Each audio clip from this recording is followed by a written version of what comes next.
Hello friends, അപ്പോൾ ദേ ഒരു പുതിയൊരു വീഡിയോ ആയിട്ട് ഞാൻ വന്നേക്കാട്ടോ.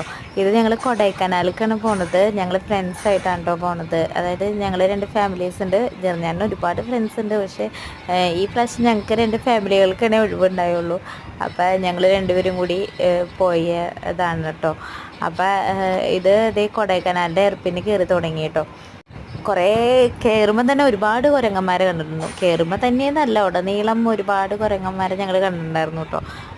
അപ്പം നമുക്ക് നമ്മൾ കയറാത്ത രീതിയിലൊക്കെ ചില്ല് അടച്ചിട്ടിട്ടാണ് നമ്മൾ പോയത് കേട്ടോ. എന്നാലും നമ്മൾ അടച്ചിട്ടാലും നമുക്കൊരു മനം പുരട്ടലും കാര്യങ്ങളും ഉണ്ടാവുമല്ലോ ഈ എയർപിന്ന് കയറുള്ളേ. അപ്പോൾ നമ്മൾ അതനുസരിച്ചൊക്കെ അഡ്ജസ്റ്റ് ചെയ്തിരുന്നായിരുന്നു. പിന്നെ ഈ കൊടൈക്കനാലിൽ കയറുന്ന ഒരു എൻട്രൻസ് എത്തിയായിരുന്നു. അത് കഴിഞ്ഞ് ഈ ഒരു വാട്ടർഫോളൊക്കെ കണ്ടു. ഇതിൻ്റെ പേര് ഞാൻ മറന്നുപോയി ഗൈസ്. അപ്പോൾ ഇവിടെ കണ്ട് ഇവിടെ ഇറങ്ങിയില്ല. ഞങ്ങളിത് ഡയറക്റ്റായിട്ട് കൊടൈക്കനാലിലേക്കാണ് കേട്ടോ പോയത്. കാരണം 6 മണിക്കാണ് കേട്ടോ ഞങ്ങൾ ഇറങ്ങിയത്. അപ്പോൾ ഒരു 10 മണിയൊക്കെ കഴിഞ്ഞിട്ടാണ് ആ ഒരു ഭാഗത്തേക്ക് എത്തി. പിന്നെ 12 മണി ആവാറായി കൊടൈക്കനാൽ എത്തിയപ്പോൾ.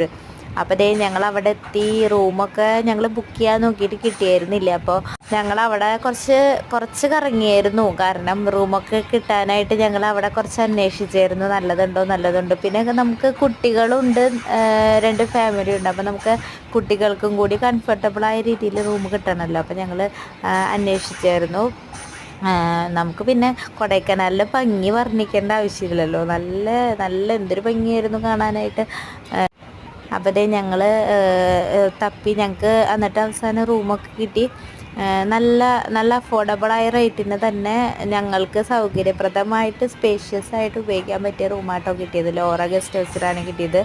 അപ്പോൾ ദേ ഒരു ചെറിയൊരു വീട് പോലെ തന്നെ, അതായത് ഹാളും 2 റൂമൊക്കെ വരുന്ന നല്ല സൗകര്യമുള്ളൊരു സ്ഥലമായിരുന്നു കേട്ടോ. നല്ല വൃത്തിയും കാര്യങ്ങളൊക്കെ തന്നെ ഉണ്ടായിരുന്നു. അപ്പോൾ ദേ കയറണത് എങ്ങനെയാണ് കേട്ടോ. അപ്പോൾ ഈ ഒരു ചെറിയ നമുക്ക് ഒരു ദിവസമൊക്കെ നിൽക്കാനായിട്ട് 1-2 ദിവസമൊക്കെ നിൽക്കാനായിട്ട് സൂപ്പറായിരുന്നു കേട്ടോ. ചെറിയൊരു ഹാളും ചെറിയൊരു കിച്ചണും ദേ ഇങ്ങനത്തെ 2 റൂമും, 2 റൂമിലും ബാത്റൂം ഉണ്ട്. പിന്നെ ദേ ബാൽക്കണി ഉണ്ട്. ബാൽക്കണി ആയാലും നമുക്ക് അവിടെ നിന്ന് അത്യാവശ്യം പ്രകൃതി ഭംഗിയൊക്കെ ആസ്വദിക്കാൻ പറ്റും. പിന്നെ ഇതൊക്കെയായിരുന്നു ബാൽക്കണിയിൽ. നമുക്ക് എപ്പോഴും ചെന്നൊന്നും തുറന്നിട്ട് ഇരിക്കാൻ പറ്റില്ല കേട്ടോ. അവിടെ ഒരുപാട് കുരങ്ങന്മാരൊക്കെ ഉണ്ടായിരുന്നു. അപ്പോൾ നമുക്ക് റൂമിലേക്കൊക്കെ കടന്ന് വരണോണ്ട് നമുക്കത് തുറന്നിട്ടൊന്നും ഇരിക്കാൻ പറ്റില്ല. അപ്പോൾ വഴിയെ ഞാൻ ബാക്കി വീഡിയോസൊക്കെ ഇടാം. അപ്പോൾ വീഡിയോസൊക്കെ ആദ്യമായിട്ട് കാണുന്നവരാണെങ്കിൽ സബ്സ്ക്രൈബ് ചെയ്യാനും ലൈക്ക് ചെയ്യാനും കമൻറ്റ് ചെയ്യാനും മറക്കരുത്. അപ്പോൾ അടുത്ത വീഡിയോ കാണുമ്പോഴേക്കും ബൈ.